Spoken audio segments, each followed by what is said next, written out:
Hello everyone, welcome to our channel recipe with Madhu. ఈరోజు మనం చాలా హెల్తీగా రెస్టారెంట్ స్టైల్లో ఉండే పాలక్ పన్నీర్ కర్రీని ఇంట్లోనే చాలా ఈజీగా ఎలా తయారు చేయాలో చూద్దాం. ఈ రెసిపీని చాలా సింపుల్ కానీ టేస్ట్ మాత్రం హోటల్ స్టైల్లో సూపర్గా ఉంటుంది. ఇది చపాతీ, రోటీ, నాన్ లేదా రైస్తో తింటే చాలా బాగుంటుంది. సో స్కిప్ చేయకుండా ఎండింగ్ వరకు చూడండి. రెసిపీ విత్ మధు ఛానల్ని సబ్స్క్రైబ్ చేసుకోండి.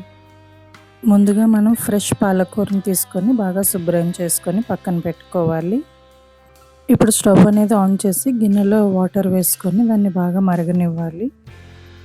నీళ్లు మరిగిన తర్వాత శుభ్రంగా కడిగిన పాలకూర ఆకులను వేసి 2 నిమిషాలు మాత్రమే ఉడికించాలి. ఎక్కువ ఉడికిస్తే రంగు మారిపోతుంది కాబట్టి జాగ్రత్త. నేను ఇక్కడ ఒక పచ్చిమిర్చి కూడా వేసుకుంటున్నాను. పాలకూర ఉడికేటప్పుడు టేస్ట్ అనేది బాగా వస్తుంది ఎండింగ్లో. ఇలా పాలకూర ఆకులు ఉడుకుతున్నప్పుడు కొంచెం లోపలికి గరిటెతోనే కలుపుకుంటూ ఉండాలి. 2 నిమిషాల పాటు పాలకూర ఉడికిన తర్వాత మనం ఒక జాలీలో వేసుకొని వాటర్ అంతా పోయేంత వరకు ఉంచుకోవాలి. లేదా మీకు గ్రీన్ కలర్ ఇంకా బాగా ఉండాలి అన్నా సరే కూల్ వాటర్ తీసుకొని ఉడికిన పాలకూరని అందులో వేసుకోవచ్చు.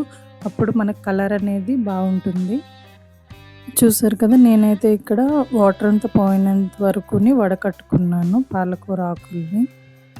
నేనైతే ఇక్కడ 2 స్మాల్ సైజు ఆనియన్స్ని అయితే తీసుకున్నానండి. దాన్ని చిన్నగా తరిగి పక్కన పెట్టుకోవాలి.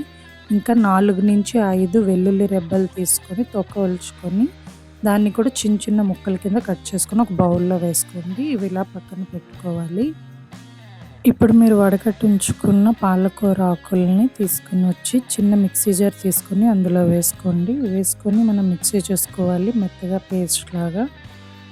ఇదిగోండి, ఇలా పేస్ట్లా చేసుకొని పక్కన పెట్టుకోండి. ఇప్పుడు స్టవ్ ఆన్ చేసి కడాయి పెట్టుకొని 2 టేబుల్ స్పూన్స్ గ్రౌండ్నట్ ఆయిల్ లేదా బటర్ అయినా వేసుకోవచ్చు. ఇక మీరు గీ అయినా యూస్ చేసుకోవచ్చు. ఇక్కడ 1/2 టేబుల్ స్పూన్ పసుపు అనేది యాడ్ చేసుకోండి.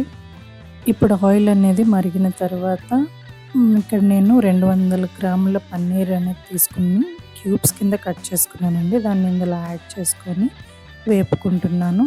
మరి ఇక్కడ ఎక్కువగా వేపకూడదు, కొంచెం అటు ఇటుగా ఉండేటట్టు వేపాలి. ఎందుకు అంటే గట్టిగా అయిపోతుంది మనం కర్రీలో వేసుకున్నా సరే. సో మరీ ఎక్కువగా అయితే ఫ్రై చేసుకోకండి. ఒక సైడ్ రోస్ట్ అయిన తర్వాత ఇంకొక సైడ్ రోస్ట్ చేసుకోండి. అండ్ ఎక్కువగా రోస్ట్ చేసుకోకుండా త్వరగానే ఒక బౌల్లోకి తీసేసుకోండి. పన్నీర్కి క్యూబ్స్ని ఒక బౌల్లోకి తీసేసిన తర్వాత అదే కడాయిలోని కొంచెం జీలకర్ర యాడ్ చేసుకోండి. జీలకర్ర యాడ్ చేసుకున్న తర్వాత వెల్లుల్లి కట్ చేసి ఉంచుకున్నాం కదా, సో అది యాడ్ చేసుకొని కలుపుకోవాలి. ఇప్పుడు మనం ఆల్రెడీ తరిగించుకున్న ఉల్లిపాయ ముక్కలను తీసుకొని వచ్చి ఇందులో యాడ్ చేసుకోవాలి. యాడ్ చేసుకొని మిక్స్ చేసుకుంటూ ఉండండి. అండ్ కొంచెం కరివేపాకు రెబ్బలు అనేవి యాడ్ చేసుకొని కలుపుకోండి. చూసారు కదా, ఆనియన్స్ అనేవి ఇలా కలర్ చేంజ్ అయినంత వరకు ఫ్రై చేసుకుంటూ ఉండాలి.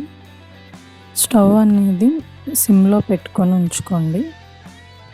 ఇప్పుడు ఆనియన్స్ అనేవి బాగా వేగాయి కాబట్టి 1 స్పూన్ సాల్ట్, 1 స్పూన్ కారం, 1 స్పూన్ ధనియాల పొడి అండ్ 1 స్పూన్ గరం మసాలా అనేది యాడ్ చేసుకొని బాగా మిక్స్ చేసుకోండి.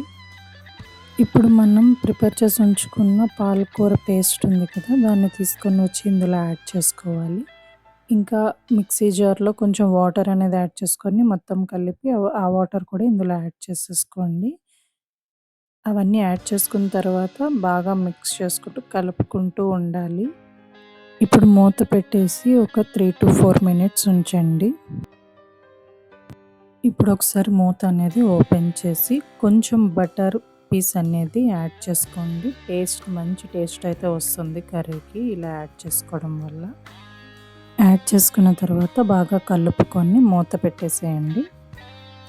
ఇప్పుడు ఒక 2 మినిట్స్ తర్వాత మూత అనేది ఓపెన్ చేసి చూడండి. చూసారు కదా ఎలా ఉడుకుతుందో, నూనె చెమ్మ అనేది పైకి ఇలాగా వస్తున్నట్టు అనిపిస్తుంది. సో అప్పుడు బాగా ఉడికినట్టు. మనం ఇప్పుడు ఆల్రెడీ ఫ్రై చేసి ఉంచుకున్న పన్నీర్ పీసెస్ని ఇందులో అయితే యాడ్ చేసేసుకోవాలి. యాడ్ చేసుకొని బాగా మిక్స్ చేసుకోండి. మీకు కావాలి అనుకున్న వాళ్ళు కొంచెం ఫ్రెష్ క్రీమ్ అనేది లేదా పాలు అనేది వేసుకోవచ్చు 2 స్పూన్స్. ఇది పూర్తిగా ఆప్షనల్ అండి.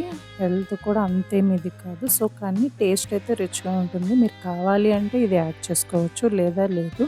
నేనైతే ఇక్కడ యాడ్ చేయడం లేదు. చూసారు కదా కర్రీ అనేది దగ్గరికి అయిపోయింది. సో, ఇంకా స్టవ్ అనేది ఆఫ్ చేసేసుకోవచ్చు. చూసారా ఇప్పుడు నేను వేడి వేడి పాలక్ పన్నీర్ అనేది ఒక ప్లేట్‌లోకి తీసుకుంటున్నాను. ఇక్కడ మనం ఏ క్రీము, మిల్క్ అనేది కూడా యాడ్ అనేది చేయలేదు. సో, అయినా సరే ఎంత క్రీమీగా, ఎంత కలర్‌ఫుల్‌గా వచ్చిందో చూసారా? స్మెల్ అయితే సూపర్ ఉన్నది. సో, మీరు కూడా ట్రై చేయండి ఇంట్లోని. అంతే మన సూపర్ టేస్టీ, హెల్తీ మరియు క్రీమీ పాలక్ పన్నీర్ అనేది రెడీ అయిపోయింది. ఇది చపాతీ, రోటీ లేదా రైస్‌తో సర్వ్ చేస్తే ఫ్యామిలీ అంతా చాలా ఇష్టంగా తింటారు.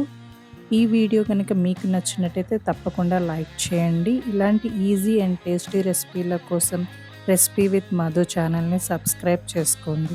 మీ ఫ్రెండ్స్ అండ్ ఫ్యామిలీతో షేర్ చేయడం మాత్రం మర్చిపోవద్దు. మళ్ళీ మరో సూపర్ రెసిపీతో కలుద్దాం. Thanks for watching.